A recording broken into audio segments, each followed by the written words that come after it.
Thank you, Mr. Deputy Speaker.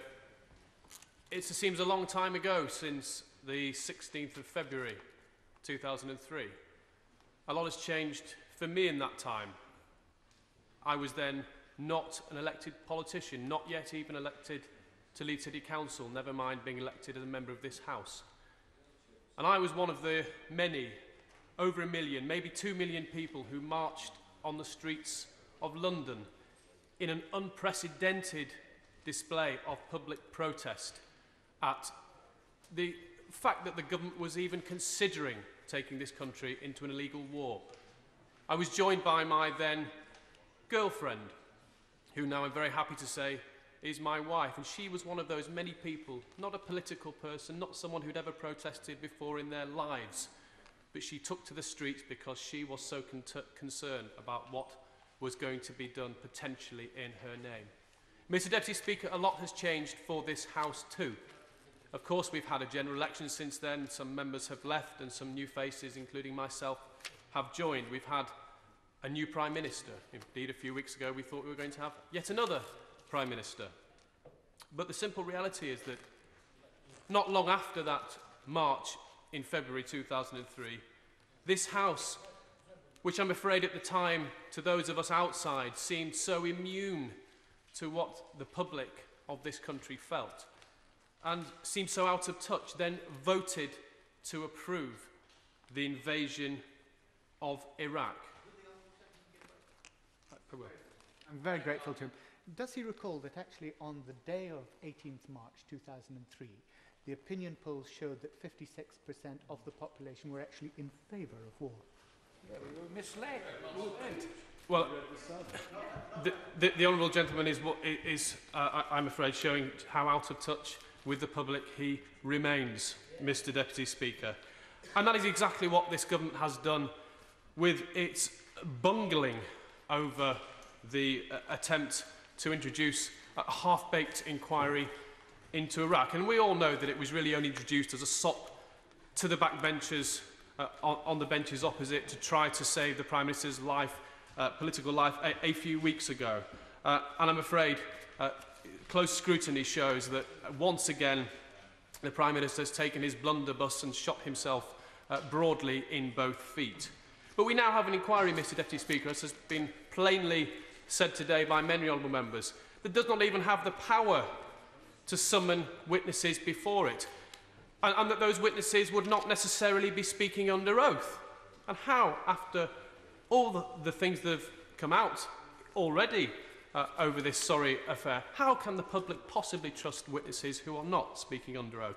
The membership is going to be handpicked by the government, establishment figures, and yes, there is rightly concern in this House that this House is not having a say in who the membership should be, but we should be far more concerned that the credibility of the membership must apply to the general public, and that the general public must believe that it is a credible committee or it is an exercise not even worth starting.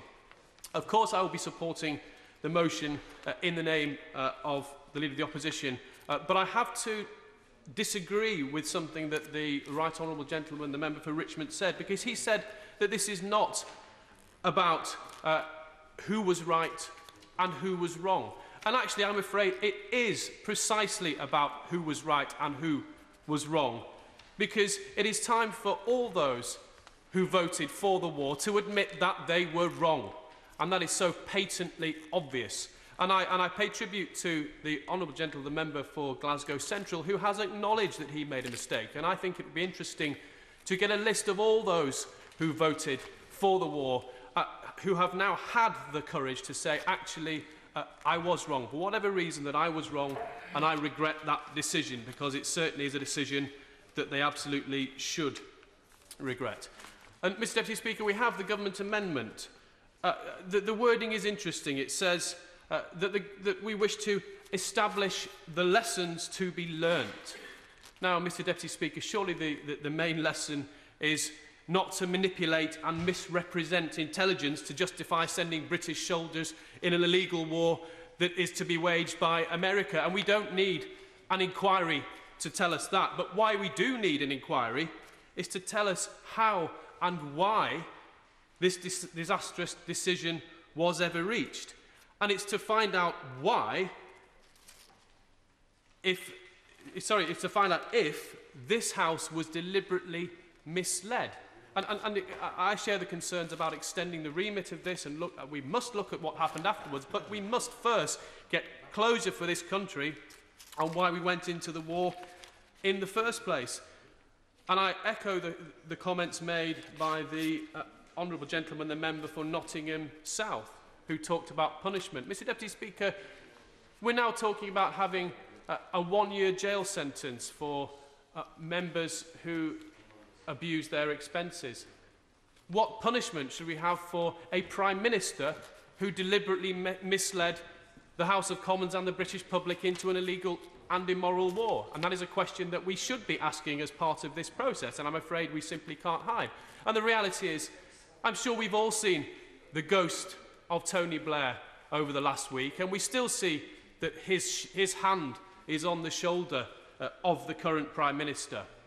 And the sad reality is that whilst George W. Bush, the American president, is discredited and hasn't got away with the illegal invasion in Iraq, I'm afraid, as usual, Teflon Tony has. And the only way to change that is to get him in front of a public inquiry under oath and to finally get to the bottom of that decision. And if anyone doubts what they said, the former Prime Minister, actually at the same dispatch box where he misled the people of this country, once said something entirely untrue about me and never had the decency or the honour to apologise for that. So frankly, what hope that he will ever apologise for that disastrous decision? And Mr Deputy Speaker, there's lots of talk about did Tony Blair influence the decision to have this inquiry held in private, something that I think just about everyone on the benches opposite realises has done them much damage.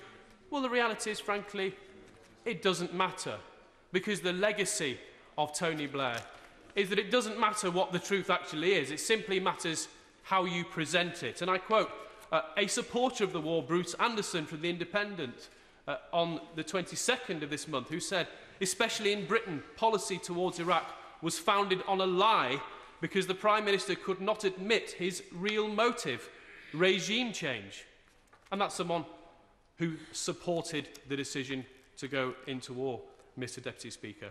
But the reality is that the Prime Minister now was part of that decision.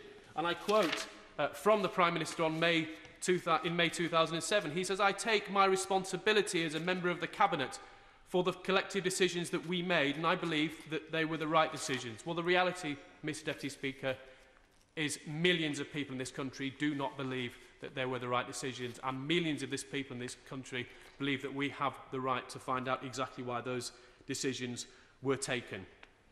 Mr Deputy Speaker, the expenses scandal over the last few weeks has brought this House into disrepute. The decision to take this country into an illegal and immoral war brought the government into disrepute. And if we are going to restore public confidence, both in this House and in the government, we need a proper inquiry and not along the half-baked terms that the government are trying to get away with.